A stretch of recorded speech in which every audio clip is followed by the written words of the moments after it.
capítulo 18, a gente já tem a prisão de Jesus, registrada também em Mateus, Marcos e Lucas. São textos que são registrados pelos três evangelistas. Para que a gente tem três, não quatro, três a mais do que João? Mas para que nós temos então registrado em tantos evangelhos, quatro evangelhos diferentes? É como se a gente tivesse ângulos diferentes olhando a mesma história. Cada ângulo vai pegar um detalhe para dar uma história completa, como se a gente tivesse aqui quatro câmeras.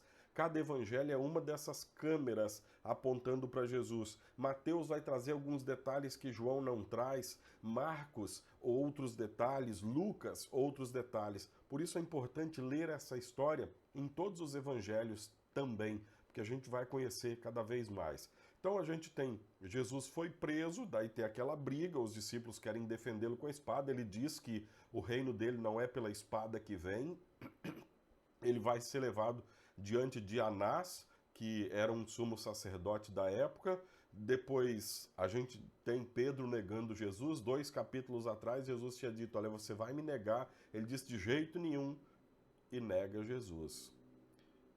Como eu disse ali, é muito fácil a gente querer, a gente dizer, eu vou ser fiel a Jesus. Mas as coisas desse mundo são tão legais, tão bonitas, tão empolgantes, que é muito fácil a gente se perder nelas e esquecer, por exemplo, de ir ao culto, de ir à palavra de Deus. Tem Jesus diante do grande sacerdote, e ele é perguntado e não existe nenhuma palavra que o possa condenar. Por isso eu destaquei o versículo 23 desse capítulo. Se eu disse alguma mentira, prove que eu menti. E nós estamos vivendo estes tempos onde as nossas palavras, talvez palavras deste vídeo que eu estou fazendo aqui agora, elas são tiradas de um contexto para dizer assim, olha, tá vendo? Ele disse isso, isso e isso aqui. Isso é feito com as mais altas autoridades deste país e do mundo. E as palavras são tiradas do contexto porque não interessa a verdade. Interessa servir a uma causa, estando ela errada ou certa. Mas a mentira não pode vencer. A mentira não pode justificar-se desta forma. Por isso, um conselho aqui quanto às questões de internet. Quando você vê um texto ou um título de alguém que você pensa assim, puxa vida, essa pessoa eu acho que jamais falaria isso. Se você viu isso escrito, procure o título do vídeo, procure o vídeo, porque hoje em dia quase tudo está registrado em vídeo. Procure o vídeo desta pessoa falando. Se o vídeo tiver cortado só nessa parte, procure o vídeo inteiro. Eu muitas vezes já mudei de ideia sobre assuntos que eu achava que era uma coisa ao assistir o vídeo inteiro. Então, aqui para esse povo, para esses líderes que queriam matar Jesus, não interessava se Jesus é a verdade, estava dizendo a verdade.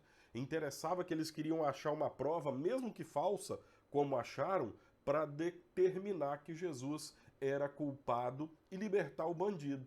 Libertaram então o bandido e mandaram o culpado para a sentença de morte. Daí tem Pedro negando Jesus outra vez, Jesus diante de Pilatos. Interessante que eles querem que Jesus morra, mas ninguém quer assumir a responsabilidade de tê-lo condenado à morte. Jesus é condenado à morte no finalzinho desse capítulo, já perto do versículo 39, na metade do versículo 38 em diante. Pilatos saiu outra vez para falar com a multidão, não vejo motivo nenhum para condenar esse homem, então levem e o matem.